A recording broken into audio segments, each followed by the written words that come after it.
और दिमाग में इतना एकाग्रता आती है जो सारा साल मैं नहीं अनुभव करता। ये मेरा अपना अनुभव है दोस्तों।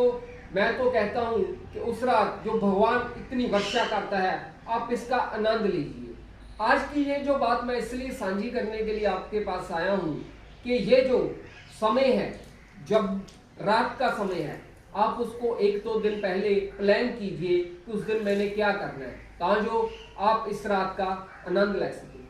और जिन लोगों को आंखों में विकार है, आंखों में किसी प्रकार का भी रोग है, उस दिन आप शरद पूर्णमासी को आप रात को चंद्रमा की तरफ जितनी देर लगातार बिना आंख झपके आप दे सकते हो, आप उसे देखिए। आधे घंटे 1 घंटे ध्यान ऐसे प्रैक्टिस करने के बाद फिर 2-3 घंटे बाद आप ऐसा कीजिए, 3 घंटे बाद आप फिर ऐसा कीजिए। आप सुबह देखेंगे कि आपकी रोशनी को, आंखों की रोशनी को एक शीतलता मिलेगी। आपकी आंखों की रोशनी आपको ऐसे लगेगा कि आप एनर्जेटिक होगी।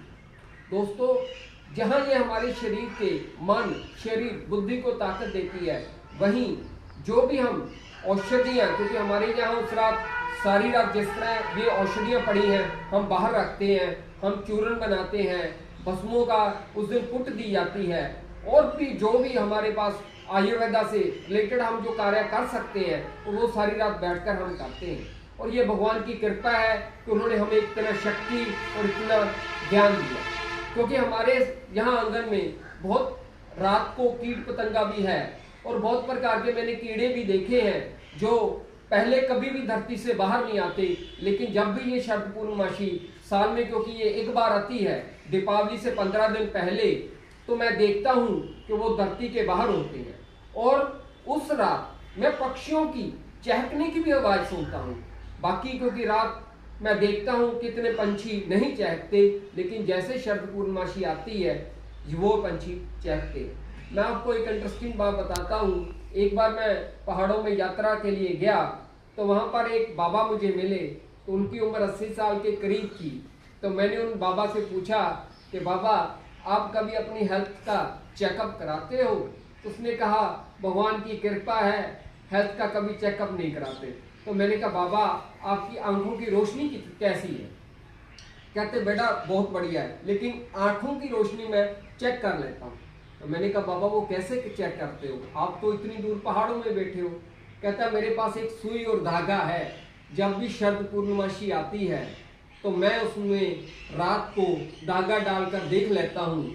अगर वो धागा बिना किसी रुकावट 1-2 मिनट में सुई के अंदर चला जाता है तो मैं सोचता हूँ कि मेरी आंखों की रोशनी ठीक है। तो वो बाबा की उम्र 80 साल के करीब थी, तो उन बाबा ने अपने 50-60 साल का मुझे अनुभव बताया। तो मैं भी कोशिश करता हूँ उस रात कि सुई में धागा डालकर देख लूँ कि आंखों की रोशनी कैसी है। आप भी अगर ऐसा चेक करना चाहते हो तो आप कर सकते हो। दोस्तों, बहुत से लोगों को हम कहते हैं कि आपके पास अगर पानी है तो उस रात उसको आप बाहर रख लीजिए, सुबह उठकर आप वही पानी पीना।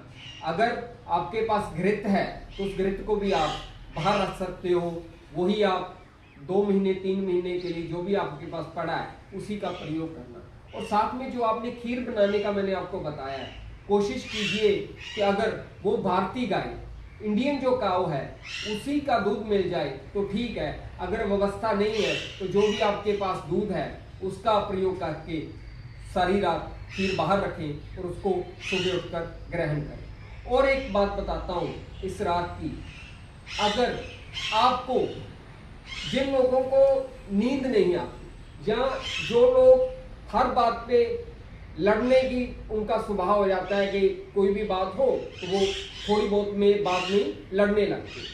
दोस्तों, जीवन बहुत छोटा है। इस पृथ्वी में हमारी जिंदगी कितने पल है ये हम भी नहीं जानते, लेकिन एक बात है, क्योंकि लड़ाई इस पृथ्वी में है और किसी ग्रह में नहीं है, तो अगर आप उस शीतलता का, चांदनी रात का आनंद लेंगे तो ये जो आपकी सुबह है, जो नेचर है, उसमें बहुत बड़ा बदलाव आए। अगर आप उस रात कुछ भी नहीं कर सकते तो मुझे संगीत से बहुत प्यार है, आप किसी प्रकार का उस रात थोड़े समय के लिए संगीत सुन लेना आपके मन को बहुत शांति देगी।